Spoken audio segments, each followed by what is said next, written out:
pero que en los últimos acontecimientos de salud de los 2 últimos años ha recobrado cierta importancia con lo del SARS-CoV-2, cuando este virus eh, produce afección del corazón, básicamente el miocardio, produciendo una miocarditis, que como todo el COVID es una cosa más o menos nueva, pero que encaja dentro de lo que nosotros conocemos como la patología del miocardio. Vamos a compartir. Esperemos que no haya inconveniente.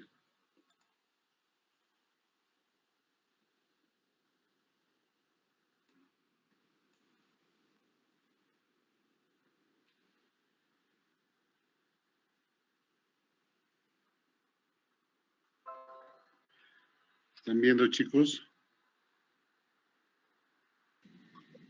Perfecto. No, yo quiero presentarles en esta diapositiva primera, lo que parece un antifaz, es pues el corazón. Como todos ustedes bien saben, el corazón tiene una capa que está en la periferia, que está cubierta por un par de membranas, que es el pericardio, y la capa que está en contacto con el pericardio visceral le llamamos epicardio. Por debajo de esto tenemos el músculo, que es todo esto. Y como ven, lo que quiero es que en esta fotografía, que es una cosa real, se puede ver claramente cómo el ventrículo izquierdo es realmente un gran órgano, grande, gran parte del corazón, y tiene un gran músculo grueso, y que tiene forma concéntrica, y acá adentro está el endocardio, y aquí el espacio del ventrículo izquierdo, acá las paredes más delgadas del ventrículo derecho y la cavidad del ventrículo derecho.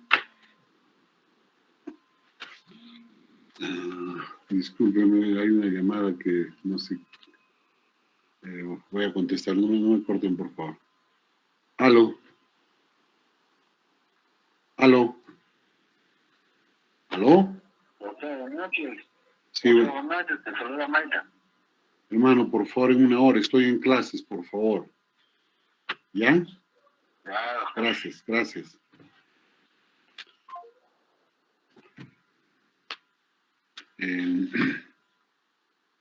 Y este músculo cardíaco, este miocardio, que es como cualquier otro músculo que está compuesto por fibrillas musculares, o acá son fibras del miocardio, miocardiocitos, puede ser afectado no solamente por la cardiopatía isquémica, que es la que más gente mata y que es una de las causas más grandes de mortalidad en el mundo, también se infecta y afecta a muchas personas que muchas veces no lo saben. Hemos escuchado varias veces que algunos deportistas famosos, teóricamente los deportistas que hacen tanto ejercicio y que el ejercicio es muy bueno para la salud cardiovascular, no les debería pasar, pero estas personas mueren súbitamente. Son víctimas de la muerte súbita, y en muchos de estos casos están producidas estas muertes por lo que se conoce como miocarditis o algunas otras miocardiopatías, pero la miocarditis produce muerte súbita. Y la miocarditis es eso, es una itis. La terminación itis en medicina significa inflamación. Y esto es una inflamación del miocardio, así de simple. Eso es miocarditis.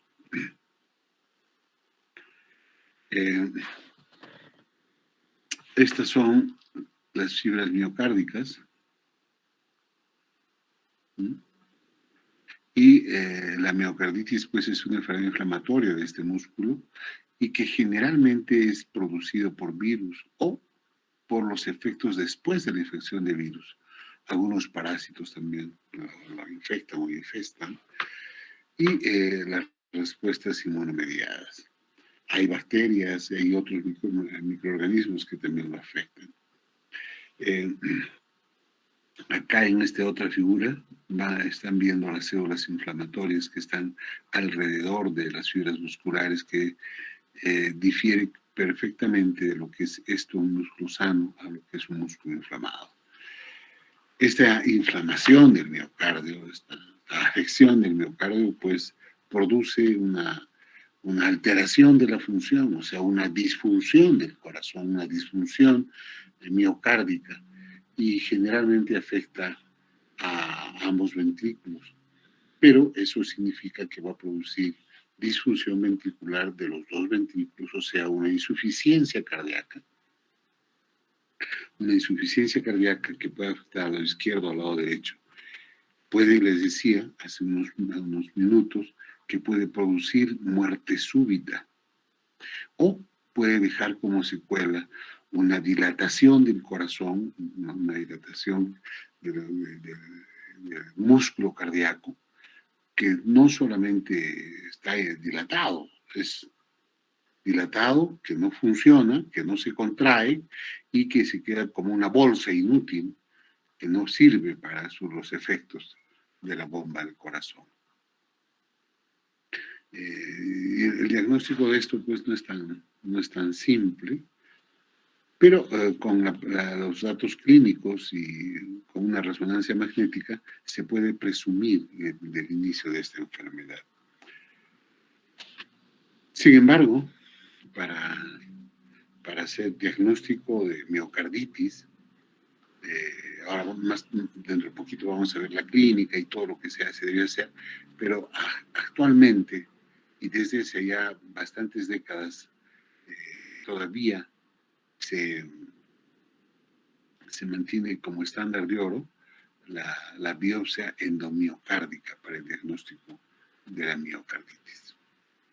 Los criterios de Dallas fueron unos criterios de hace algunos años en Estados Unidos que establecieron qué cosa es una miocarditis y qué se debe hacer para diagnosticar. Dentro de estos criterios ya se hablaba de la biopsia endomiocárdica. ¿Y qué es esa biopsia endomiocárdica? Una biopsia es tomar un pedazo de tejido y llevarlo a un laboratorio de anatomía patológica y hacer análisis patológicos, histoquímicos y qué sé yo. Eso es una biopsia.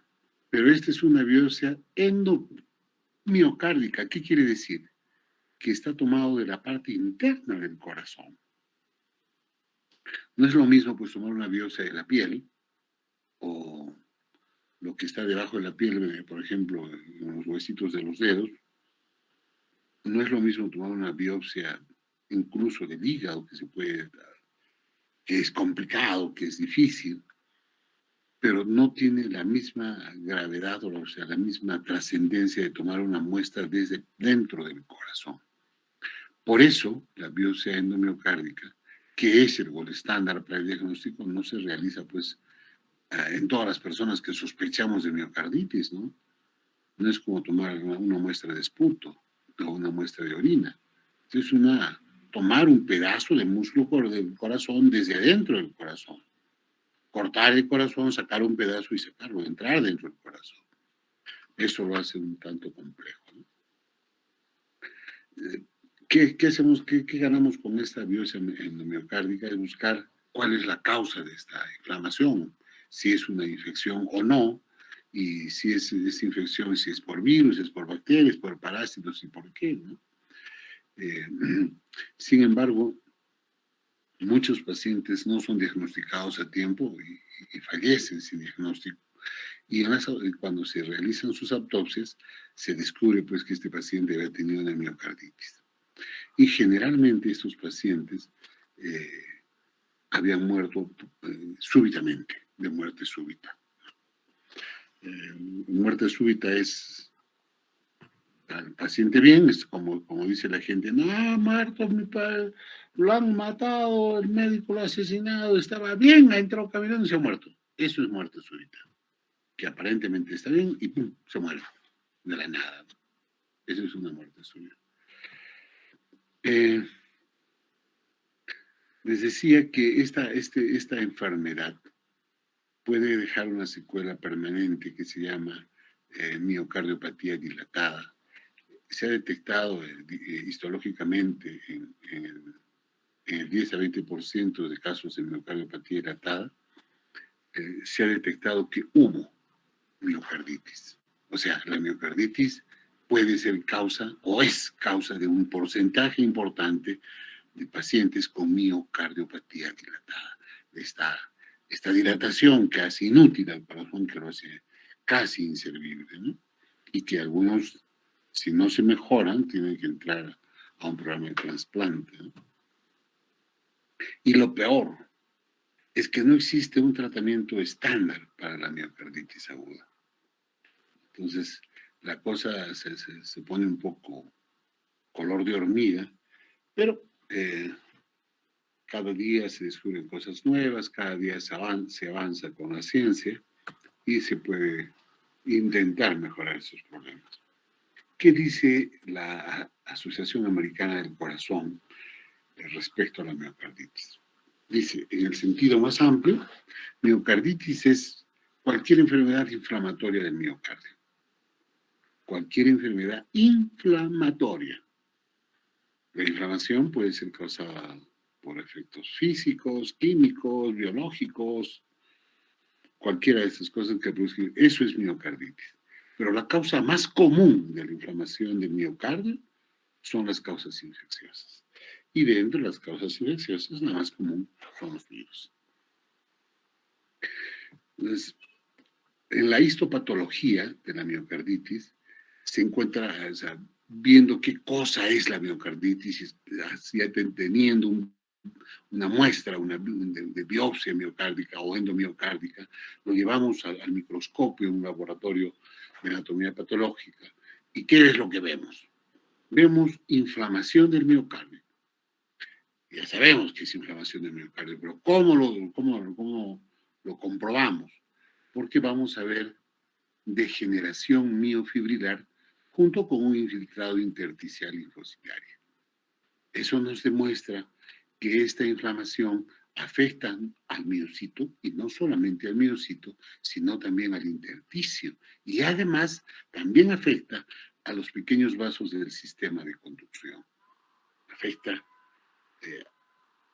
a la parte más importante funcionalmente del corazón, al miocardio, al intersticio, a las células, al sistema de conducción. Esta inflamación, además, que tiene infiltrados inflamatorios miocárdicos con degeneración de miocitis o de miocitos, tiene células muertas, o sea, tiene necrosis celular, muerte celular. Lo importante aquí es que esta muerte celular o esta necrosis de miocardio, de miocitos, es producida por una afección no isquémica, o sea, que no es por una aterosclerosis coronaria, que no es por una enfermedad isquémica del corazón o una cardiopatía isquémica, que es sumamente frecuente y que es la que más mata gente en el mundo y que la mayoría de personas muere por un infarto de miocardio, que puede ser consecuencia de cualquier otra cosa. Lo cierto es que acá hay necrosis, muerte celular, pero es no isquémica. Entonces, aparte de inflamación, vamos a encontrar necrosis de las células del miocardio. Eso hace que la enfermedad se comporte como una enfermedad aguda y si pasa el tiempo va a ser una enfermedad crónica. Esta enfermedad generalmente es autolimitada, generalmente, pero ya les dije que también puede dejar como secuela una patología sumamente seria, que es la miocardiopatía dilatada. Entonces, la miocarditis es pues una miocardiopatía, que es una miocardiopatía. Es una patología del cardiomiocito o del músculo cardíaco, de los miocitos cardíacos. ¿Sí? Eso es una patología, eso es una cardiomiopatía. Cuando se afecta el miocardio, hablamos de una cardiomiopatía. Pero las afecciones pueden ser isquémicas, pueden ser hipertensivas, pueden ser de muchas causas. Cuando hablamos de cardiomiopatía, se habla de una especie, de una patología un tanto especial. Ustedes van a tener oportunidad de verlo más adelante, no es el tema de discusión ahora. Pero lo que quede claro es que es una cardiomiopatía inflamatoria. Algunos autores lo clasifican dentro de las cardiomiopatías inflamatorias. ¿Y qué hace esta miocardiopatía o cardiomiopatía? Lo que produce es esta inflamación, produce una disfunción del corazón, del miocardio. O sea, una alteración, lo que le decía hace un minuto, una disfunción o una falla del corazón. ¿Y qué es la falla del corazón? La falla cardíaca es la insuficiencia cardíaca, ¿no?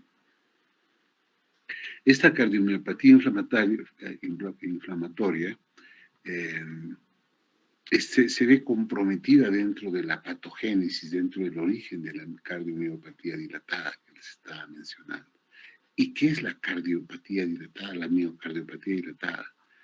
Es una dilatación de las cámaras del corazón, que puede ser de un ventrículo o de los dos ventrículos, y que está caracterizado básicamente por una dilatación de estas cavidades, pero que tiene un compromiso grande, importante de la contracción.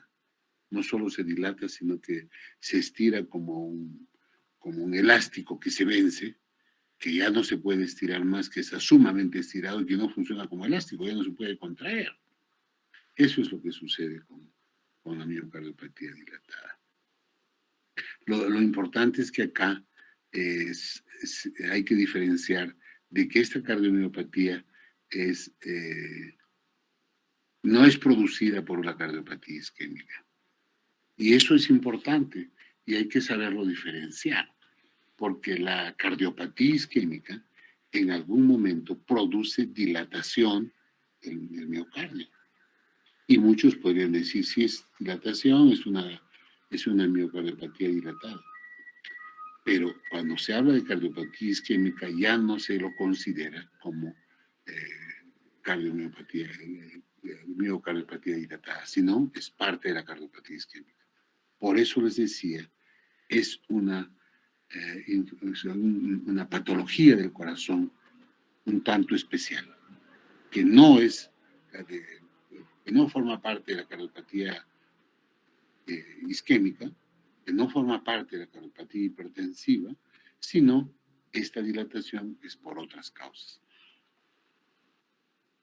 ¿Cuáles son las causas? Les decía que la causa más importante dentro de la etiología infecciosa de la miocarditis, teníamos a los virus, o sea, una miocarditis viral.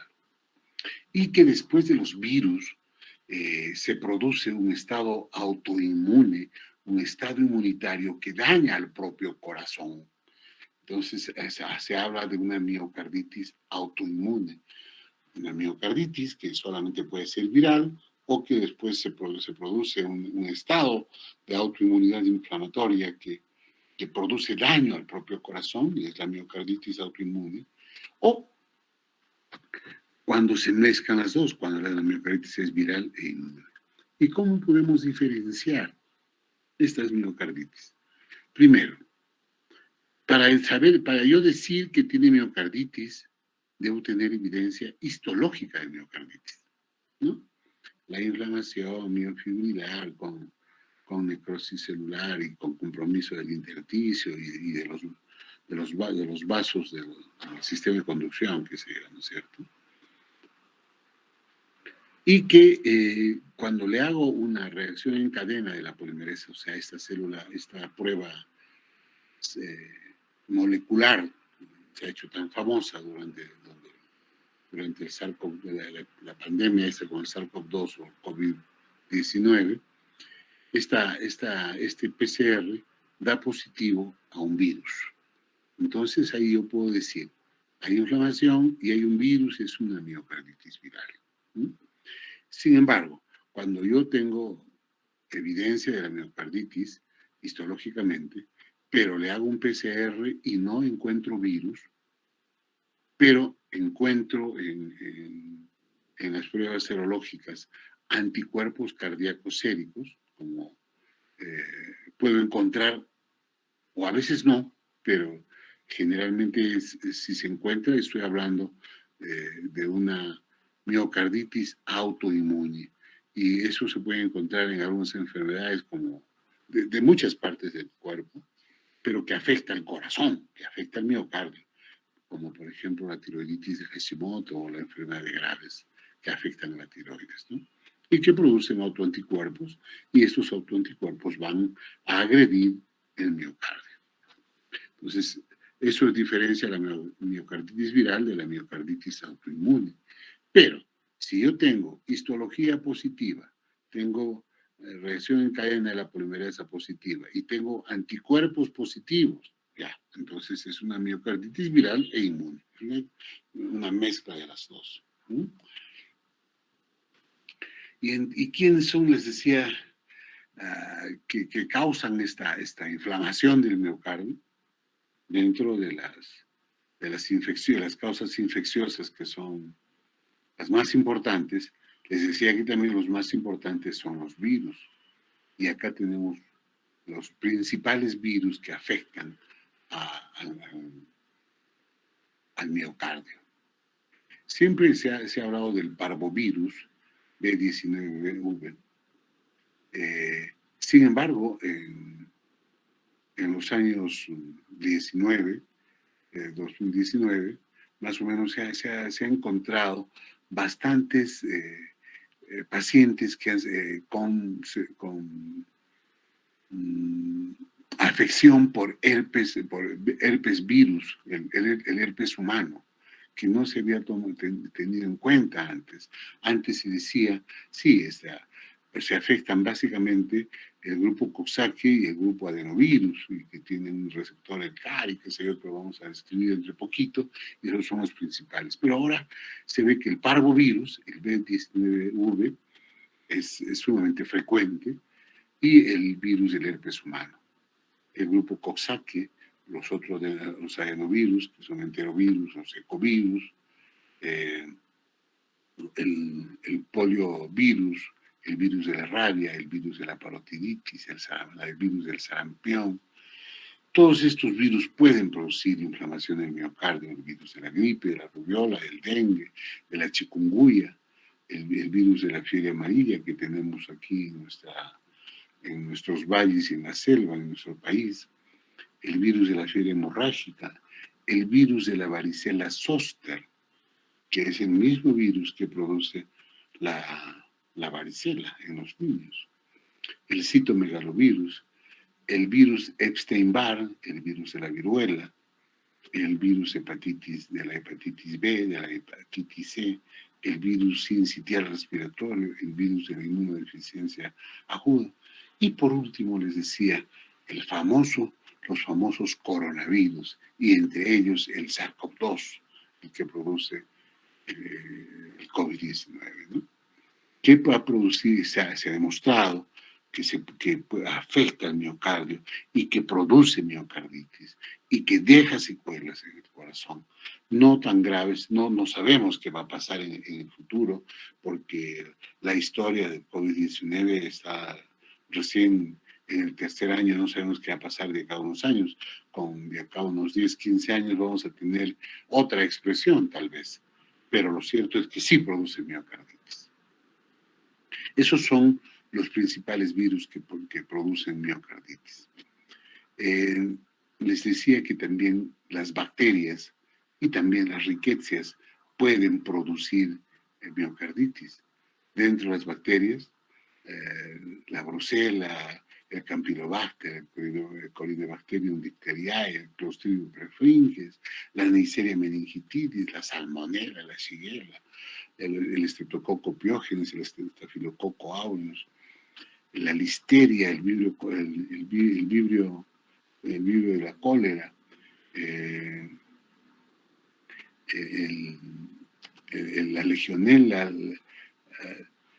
la legionela neumófila, el Mycoplasma pneumoniae, la Clamidia psittaci, la Clamidia pneumoniae, las riquecias como la Rickettsia rickettsii, la Rickettsia prowazekii, la Rickettsia susugamushi, que lo vamos a ver dentro de poco, las riquezas, que es un grupo interesante de microorganismos y que para mí tiene una especial, yo le tengo un especial cariño porque con este grupo de bacterias, sin saberlo, el doctor Manuel Núñez Butrón, ya en el siglo XX, en los años 30 hizo una tremenda campaña en nuestro querido Puno y eso se maneja como modelo de salud pública en el mundo todavía.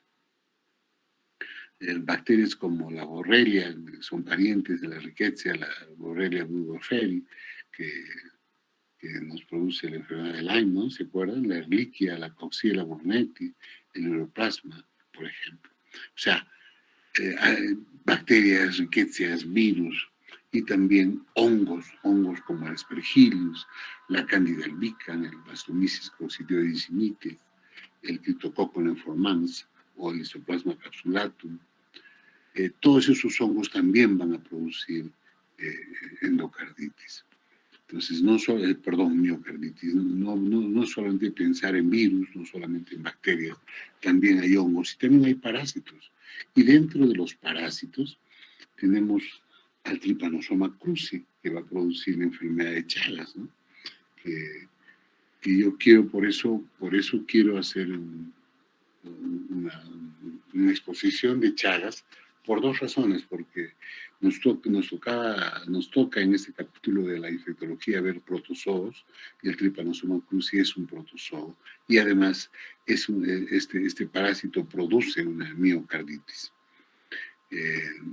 Produce no solamente miocarditis, produce afección en el endocardio, que podríamos hablar de una endocarditis, produce secuelas grandes, que se hablan de miocardiopatías y que eso es importante por algunas otras razones también, porque es un parásito nativo de Sudamérica y que muy cerca de aquí, aunque yo no quiera mucho a nuestros vecinos, pero hay que reconocer que el doctor Edmundo Escomel, casi en forma paralela, cuando el doctor Cruzi estaba haciendo su investigación en Brasil, aquí en Arequipa también se estaba haciendo las investigaciones de este tripanosoma. El Trypanosoma gabiense o el rhodesiense también pueden producir, que son otros tripanosomas, producen miocarditis. La triquina o la trichinella spiralis, el Toxoplasma gondii, que es muy común en las mujeres que tienen gato y que están embarazadas, la Toxocara canis, por ejemplo.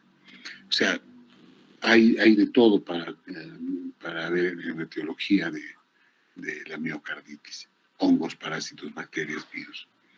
Sin embargo, no solamente son las patologías infecciosas, que es nuestro punto de mayor interés ahora, ¿no? La patología infecciosa. Sin embargo, quiero mencionarles rápidamente cuáles son las otras posibilidades etiológicas de miocarditis, ¿no? Y ya vimos las infecciosas, ahora vamos a ver las no infecciosas. Y entre ellas vamos a encontrar las colagenopatías, dentro de esas el lupus eritematoso sistémico, el famoso LES, que producen miocardiopatía, la esclerodermia, la bastante común artritis reumatoide, la dermatomiositis, la tirotoxicosis, la púrpura trombocitopénica, el feocromocitoma, el feocromocitoma periparto, las radiaciones que se utilizan muchas veces para diagnóstico, para tratamiento de algunas patologías. la enfermedad de Kawasaki, la sarcoidosis, la miocarditis de las células gigantes. Todas estas posibilidades etiológicas también que son diferentes a la patología infecciosa. Y otras más, como por ejemplo drogas como cocaína o alcohol, que ustedes, los varones, y no solamente los varones, algunas chicas también, suelen consumir normalmente los fines de semana cuando dejan de estudiar medicina. La emetina, las catecolaminas, el arsénico, el plomo, todo eso va a producir miocarditis. La ciclofosfamida, la daunorubicina, la adriamicina, que son medicamentos que se utilizan como citostáticos en el tratamiento de algunas neoplasias o de algunas enfermedades autoinmunes, como la artritis reumatoide, por ejemplo, o el lupus. Y algunos medicamentos que nosotros usamos en cardiología. La metildopa es un medicamento que se usa de muchísimos años atrás, desde hace más de 50 años atrás, y que actualmente no se usa mucho en todos los pacientes, pero se sigue usando en los pacientes que tienen una hipertensión no controlada o cuando están embarazadas, las señoras que tienen hipertensión del embarazo. La dobutamina, que se usa mucho en insuficiencia cardíaca en las unidades de cuidados intensivos, en las unidades de emergencia.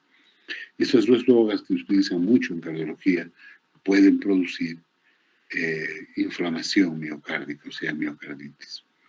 Antibióticos o quimioterápicos como las sulfamidas, la tetraciclina, o algunas intoxicaciones por picaduras de escorpión, avispa, araña, que nosotros pensamos que solamente afecta a la piel o qué sé yo, ¿no? Puede afectar al corazón y producir miocarditis.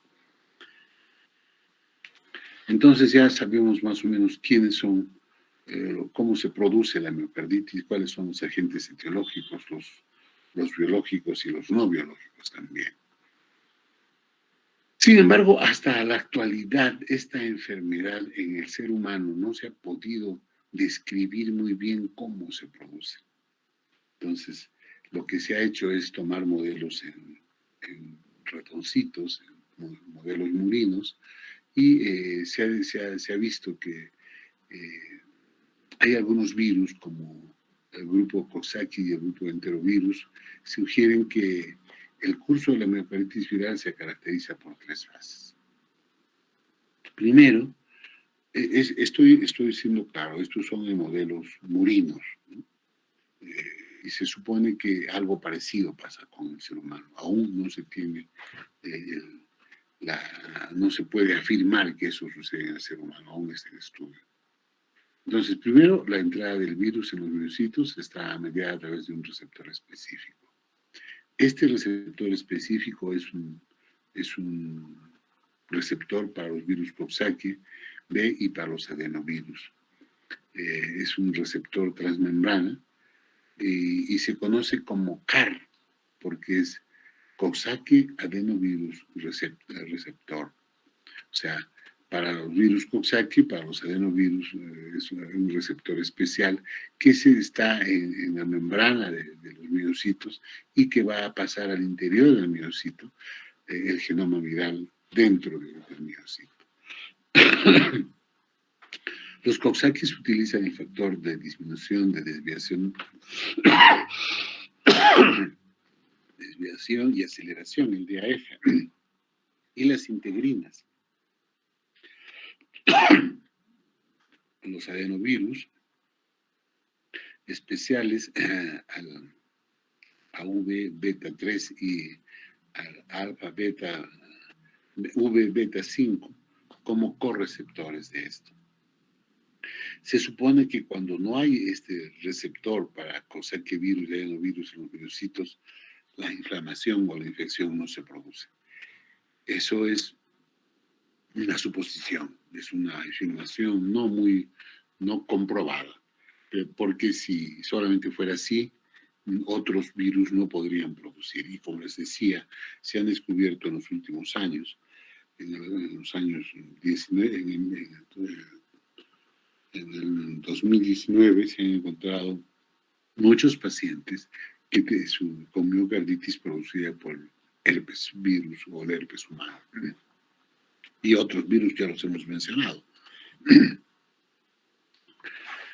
Hay una primera fase aguda que es a la entrada de todos los virus. Pues esto produce una lesión de la fibra muscular y luego hay una replicación viral. Esta replicación viral dentro del miocito produce muerte del miocito, produce necrosis. Hay una exposición a los antígenos intracelulares, como la miocina cardíaca, por ejemplo, y hay una activación del sistema inmunitario, animación de las células naturales del corazón y macrófagos, que está seguido por linfocitos. Luego, para la segunda fase, pocos días después, se produce una lesión inducida por el virus y se caracteriza por autorreacciones inmunitarias. Luego viene una fase subaguda, dura pocas semanas a varios meses, y se define por activación de los linfocitos T específicos del virus, que pueden dirigirse a los órganos del huésped por mimetismo molecular y producir activación de los citoquínicos, de las citoquinas, como el factor de necrosis tumoral alfa, por ejemplo, o las interleucinas L1, 1 y 6. Esto es más o menos un esquema de cómo se podría producir en los ratoncitos la miocarditis. Cuando hay una disminución de la respuesta inmune, el ventrículo izquierdo se recupera rápidamente y no deja secuelas por un proceso un autoproceso inmunitario. Sin embargo, cuando esto no es así, se va a pasar a una fase crónica, donde el corazón se va a producir un fenómeno de remodelación miocárdica, y de este fenómeno de remodelación miocárdica se puede llegar a lo que ya les dije hace un momento, a la cardiomiopatía dilatada. Esta remodelación, cuando hablamos de remodelación, es como el miocardio se acomoda, se organiza para vivir con el problema. Y generalmente esta remodelación es completamente dañina para el funcionamiento del corazón. Dentro de la patogenia, primero hay una lesión directa de las células miocárdicas por el microorganismo infeccioso, y esta lesión de los miocitos por respuesta inmunitaria mediada por células o por las citoquinas. O sea, ese es primero el virus que ya le lesiona al miocito y luego la respuesta inmunitaria que sigue el daño, ¿no? La citotoxicidad por reacción inmunitaria específica del antígeno viral a las células infectadas. Citotoxicidad por una toxina circulante.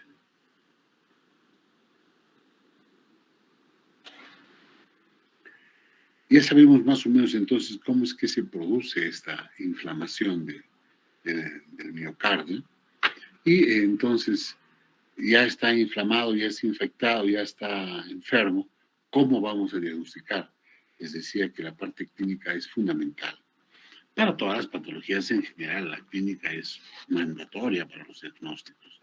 Entonces, pero el problema es que muchos de estos pacientes pueden no tener ninguna molestia, pues ser completamente asintomáticos. Y otros simular cuadros que son muy comunes y que nos lleva fácilmente a sospechar de eso, como por ejemplo el dolor de pecho, el dolor precordial, que generalmente cuando se presenta un dolor precordial, lo primero que pensamos es una angina de pecho o un posible infarto de miocardio, ¿no?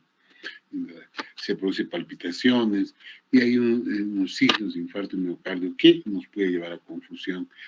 Las palpitaciones, el dolor precordial, la arritmia ventricular, todo eso también se encuentra en la cardiopatía isquémica. Hay pacientes que no tienen nada, absolutamente nada, son asintomáticos, y hay otros que están sumamente graves, que llegan a una disfunción del corazón completa, tanto así que llegan a un shock cardiogénico. Cuando hay un shock cardiogénico es signo de un estado hemodinámico grave, severo. Entonces, desde el extremo de nada a lo más grave puede ser las manifestaciones clínicas. Pero de lo que destaca aquí es el dolor de pecho y las palpitaciones. Estos pacientes pueden entrar rápidamente en una insuficiencia cardíaca aguda, y si esto dura mucho tiempo, pues más de 3 meses, hablamos de una insuficiencia cardíaca crónica, ¿no? Y esto puede ocurrir incluso durante la misma enfermedad. Por eso es que el diagnóstico de esta enfermedad por sí solo no es muy fácil, no es muy factible. Entonces hay que echar mano a exámenes de gabinete para que nos ayuden a diagnosticar. Y entonces tenemos algunos criterios de diagnóstico de sospecha clínica. Dolor torácico, que nos hace pensar en un problema de isquemia de corazón o una pericarditis. El paciente puede estar disneico, le falta aire, no puede respirar, y esa disnea se agrava, se puede agravar incluso en reposo o solamente cuando es ejercicio leve. El paciente también está fatigado. La disnea nos dice que hay una insuficiencia cardíaca derecha e izquierda, y la fatiga solamente izquierda, o sea, son signos de insuficiencia cardíaca. Ya más adelante veremos si es del lado izquierdo o del lado derecho del corazón. Pero hay insuficiencia cardíaca izquierda y derecha, de los dos lados. Las palpitaciones, las arritmias, el síncope, la pérdida de conciencia súbita, fugaz, eso puede estar presente también, o llevar directamente a la muerte súbita, y que el diagnóstico sea por anatomía patológica, pero post-mortem, ¿no? O de pronto un paciente que está sano hace un shock cardiogénico inexplicable. Esos son criterios diagnósticos o de sospecha clínica. Para eso nos tenemos que ayudar de algunos exámenes de gabinete, como el electrocardiograma, por ejemplo. Y ahí echamos de mano los electrocardiogramas que se toman en 2-3 minutos, o a los que se deja grabando el corazón un día o 2 días, y eso llamamos Holter. Los ecocardiogramas, el ecodestrés, la ergometría. La ergometría aquí también es otra forma de tomar un electrocardiograma, no de reposo, sino de ejercicio, ¿no? Esto nos va a hacer descubrir algunos signos de la electrocardiografía, y según la Asociación Americana del Corazón, los signos de miocarditis, o lo que se encuentra en el electrocardiograma en una miocarditis, son bloqueo auriculoventricular de primer grado. Los chicos que han estado pasando estos días con nosotros ya pueden darse cuenta que no es muy difícil diagnosticar un bloqueo auriculoventricular de primer grado, ¿no es cierto? Si está prolongado el PR, bloqueo auriculoventricular de primer grado. Pero en este caso se ven no solamente eso, sino también el de segundo grado y el de tercer grado, que es un bloqueo auricular completo. Pueden haber bloqueos de rama, o sea, o completos o incompletos, alteraciones del segmento ST, alteraciones en la onda T, puede haber algunos paros sinusales, o también puede haber taquicardia ventricular. Esta taquicardia ventricular puede llevar a una fibrilación ventricular, o puede llevar a un paro cardíaco en asistolia. Puede haber también signos más leves como fibrilación auricular o bloqueos intraventriculares, ondas Q anormales, contracciones prematuras, o sea, extrasistoles ventriculares. Todos estos criterios electrocardiográficos, que los vamos a repetir ahorita mismo, desgraciadamente se encuentran también con una elevación de la troponina. En un electrocardiograma alterado, más troponina, ¿en qué pensamos? En infarto miocardio. No, lo que debemos pensar es en necrosis de miocardio. Y acá hay necrosis miocárdica, pero no isquémica, no es por infarto. El electrocardiograma tiene algunos signos que podemos ver, pero la sensibilidad del electrocardiograma es baja, o sea, no nos da mucho, no nos dice es miocarditis. sea, puede ser por otras cosas. Pero, ¿qué podemos ver ahí, por ejemplo?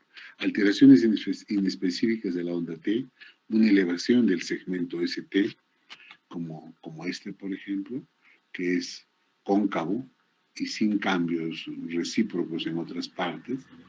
Estas elevaciones del segmento ST, esta es prácticamente isquémica. Esta podría ser isquémica, pero esta primera, cóncava, eso se puede encontrar en miocarditis y también en pericarditis. Retrasos de conducción auricular o ventricular, que son los bloqueos, arritmias supraventriculares y ventriculares, ondas Q o un nuevo bloqueo de rama izquierda que se asocia a mayores tasas de muerte cardíaca. Estos signos de bloqueo de rama izquierda y ondas Q generalmente son los cambios que nosotros describimos en cardiopatía isquémica, pero también se encuentra en la miocarditis. Se asocia estos cambios a unas mayores tasas de muerte cardíaca. Si el QRS, este complejo de 3 ondas, que es por despolarización de los ventrículos, dura más de 3 cuadraditos, o sea, más de 120 milisegundos o 0.12 segundos, esto resultó ser un predictor independiente de muerte cardíaca. Eso sí, en eso nos ayuda esto, ¿no? La prolongación del intervalo de QT, más de 440 milisegundos o 0.44 segundos, con un eje puede ser anormal. Pueden haber latidos ventriculares ectópicos que se asocian con un peor pronóstico. Todo eso se puede encontrar en el electrocardiograma, pero como les dije ya, es de baja sensibilidad. Echamos mano a otros exámenes como la ecocardiografía o la angiografía y la resonancia magnética. De estas, la ecocardiografía nos ayuda para descartar otro tipo de patologías, la angiografía para descartar problemas de los grandes vasos, pero lo que nos va a ayudar al diagnóstico es la resonancia magnética, donde se va a ver una alteración estructural o funcional nueva o inexplicable del ventrículo izquierdo o ventrículo derecho. O sea, movimientos de pared regional o global de la función sistólica o diastólica con o sin aumentos de espesor, dilatación de estas cavidades, derrame pericárdico, trombos intracavitarios. Algunas de esas cosas se pueden ver por ecocardio, pero acá la ventaja es que la resonancia nos da algunos parámetros de inflamación que no podemos verlo ni en el ecocardio ni en la angiografía. ¿Para qué nos sirve entonces el ecocardio? No hay signos característicos de miocarditis, pero se evalúa el tamaño de las cámaras cardíacas, la pared, la función sistólica y diastólica del corazón. Se descartan otro tipo de patologías, otras causas de insuficiencia cardíaca o enfermedad valvular u otras miocardiopatías. Esto generalmente se utiliza con un examen previo a la biopsia endomiocárdica para excluir derrame pericárdico y trombos intracavitarios. En miocarditis fulminante, el tamaño de las cámaras normales, con un mayor espesor del tabique secundario a edema agudo del miocardio, nos puede dar una sospecha grande de miocarditis, ¿no? Sin embargo, en la miocarditis aguda se presenta dilatación ventricular izquierda y un espesor de la pared normal. Todo eso se puede ver, pero ninguna de estas imágenes son características que nos diga esto es miocarditis, ¿no? En cambio, la resonancia magnética cardiovascular nos ayuda un poco más porque ahí hay formación de imágenes de edema. Una edema ponderada en T2 se utiliza para evaluar la presencia de inflamación miocárdica aguda. Cuando hay miocardio con realce temprano al gadolinio, o cuando hay cambios iniciales en el tejido miocárdico durante la primera fase de la inflamación. Varios estudios han confirmado el valor diagnóstico de esta secuencia. O sea, la resonancia magnética sí es una arma importante para el diagnóstico de la miocarditis. Hay biomarcadores y la serología de los virus que nos van a ayudar también para el diagnóstico. Nos va a servir el diagnóstico de los virus solamente cuando se hace la reacción en cadena de la polimerasa y vemos dentro de la biopsia endomiocárdica, vemos que está el virus X. Si no, no nos sirve. Pero hay unos biomarcadores de necrosis celular como la troponina T y la I, por ejemplo, lo utilizamos mucho nosotros en el diagnóstico de cardiopatía isquémica. Aquí también se positivizan, porque hay pues necrosis celular, necrosis de los miocitos, pero los niveles nunca son tan altos como del infarto miocardio. Aquí hay niveles que se elevan, pero hay una elevación moderada. Y también puede elevarse el CPK-MB, que es la fracción miocárdica de la linfosfopinasa, y eso sí nos puede dar un valor pronóstico. Pero ya sabemos que eso solamente nos va a ayudar a construir nuestro diagnóstico y a descartar un poco que no sea cardiopatía isquémica. Sin embargo, jóvenes, es sumamente complicado y difícil poderlos diferenciar, porque la clínica es bastante parecida, los cambios electrocardiológicos también, y también si hay elevación de troponina o de CPK, imagínense. En cambio, en la miocarditis hay más leucocitosis, puede haber leucocitosis también en el infarto, pero acá hay mayor, y la proteína C reactiva está elevada, o puede estar elevada también en el infarto, pero es más posible que la proteína C reactiva esté más elevada en la miocarditis. La utilidad de la serología de virus hasta ahora no se sabe bien, no se ha podido comprobar hasta ahora. La biopsia endomiocárdica es el gold estándar para el diagnóstico, de acuerdo a lo que les mencioné, los criterios de Dallas, ¿no? Esto, además, con los anticuerpos monoclonales, permiten la caracterización y la localización de los infiltrados de células mononucleares. Entonces, la biopsia miocárdica es clara. Con eso podemos hacer detección molecular, biológica de los virus cardiotrópicos que se pueden realizar con la reacción en cadena polimerasa anidada o el PCR en tiempo real en la biopsia endomiocárdica. O sea, es hacer la prueba molecular inmediatamente después de obtener la muestra de la biopsia. Entonces, si se encuentra allí, pues entonces ya tenemos diagnóstico etiológico, ¿no? Hay otras técnicas de hibridación in situ que permiten la identificación de células que replican el fenómeno viral, el P19 y los enterovirus, ¿no? ¿Qué nos hablan de la etiología de este problema? Vamos a pasar algunas diapositivas porque nos va a ganar el tiempo. Si ya tenemos el diagnóstico, que no es, como ustedes verán, no es tan simple, no es tan sencillo, pero si hacemos unidad clínica y con una resonancia magnética que es mucho más factible, para no llegar a hacer una biopsia miocárdica que muchas veces se tiene que hacer, pero que en nuestro medio no se lo puede hacer, porque de repente podríamos sacar la biopsia, no tenemos una sala de cateterismo ni de hemodinámica, podría ser sumamente riesgoso, y si lo sacamos no tenemos cómo examinarlo, así que no nos sirve. Entonces, una vez que ya tenemos el diagnóstico de esto, ¿qué hacemos? Hacemos un tratamiento específico. Si es una miocarditis de células gigantes, el tratamiento es combinado de inmunosupresores, o sea, ya sea ciclosporínico-corticoides con o sin acetoprina y nuronovab. Puede mejorar el pronóstico de supervivencia en medio de 12 meses a 3 meses sin tratamiento. Si es sarcoidosis, también tiene su terapia inmunosupresora a alta dosis de corticoides. Las opciones específicas para el tratamiento de la miocarditis viral no se han establecido todavía. Sin embargo, se hacen varios intentos. Ahora les vamos a mostrar qué medicamentos se utilizan.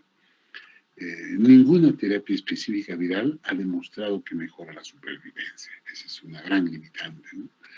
Tratamientos sintomáticos o de presentación clínica. A esto me refiero, si el paciente tiene insuficiencia cardíaca, hay que hacer tratamiento de insuficiencia cardíaca y para eso utilizamos los medicamentos inhibidores de la enzima convertidora de angiotensina y los bloqueadores, los bloqueadores también de la enzima de angiotensina, ¿no? Como cuáles, por ejemplo, los captopril o de los ARA2 como los sartán y el olmesartán. El olmesartán redujo significativamente la inflamación, necrosis, fibrosis en la miocarditis autoinmune experimental por virus. Esto del olmesartán fue un estudio en ratones y se ha utilizado mucho en los seres humanos. No se ha podido demostrar que sí es mejor que otros, pero tampoco ha sido peor. ¿Qué otros tratamientos? El tratamiento diuréticos, tratamiento con beta bloqueadores, y el tratamiento con beta bloqueadores es sumamente importante. Mejoran la función ventricular, aumentan la supervivencia. En el tratamiento diuréticos es para prevenir la sobrecarga de líquidos y aquí la torsemide es un medicamento nuevo que no se utiliza mucho en nuestro medio, pero que reduce la progresión, se disminuye la posibilidad de que se convierta en miocardiopatía dilatada. En los beta bloqueadores se utiliza en la fase aguda de la insuficiencia cardíaca y también en la miocarditis fulminante, y mejora la función ventricular y aumenta la supervivencia. Y dentro de estos beta bloqueadores, el carvedilol ha demostrado ser cardioprotector por supresión de citoquinas inflamatorias y sus propiedades antioxidantes. La falta de tratamiento con beta bloqueadores se asocia con un mal pronóstico, o sea que sí hay que usar los beta bloqueadores. Los antagonistas de la aldosterona, como por ejemplo la torsemide que vimos en la anterior diapositiva, o la espironolactona, que es la que más usamos nosotros, ha demostrado que aumenta la supervivencia. Los glucósidos cardíacos, como la digoxina y sus derivados, reducen la morbilidad en los pacientes con insuficiencia cardíaca sintomática en la clase funcional 2 a 4. Pero, acá hay que tener en cuenta lo siguiente, las altas dosis de digoxina ha aumentado la producción de citoquinas proinflamatorias y empeora la lesión miocárdica. Hay que usarla bien, no podemos usarla por usar. En estos pacientes, la actividad física hay que evitarla. La miocarditis es una causa importante de muerte súbita en atletas jóvenes, eso hay que tenerlo siempre en cuenta. Los atletas con evidencia probable o definitiva de miocarditis deben ser retirados de todos los deportes competitivos durante por lo menos 6 meses, desde el momento que nosotros lo vemos. Son criterios sumamente importantes. Muchas veces tenemos que echar mano a algunos aparatos cuando hay bloqueos importantes, como el cerebral que les describí hace un momento, hay que usar marcapasos. Y si tenemos arritmias ventriculares y fibrilación ventricular, podríamos utilizar también desfibriladores cardíacos implantables, que al final, después de esto, nos van a aumentar la posibilidad de endocarditis, pero si no se utiliza eso, el paciente se muere. Hay que poner en la balanza siempre cuál es la ganancia.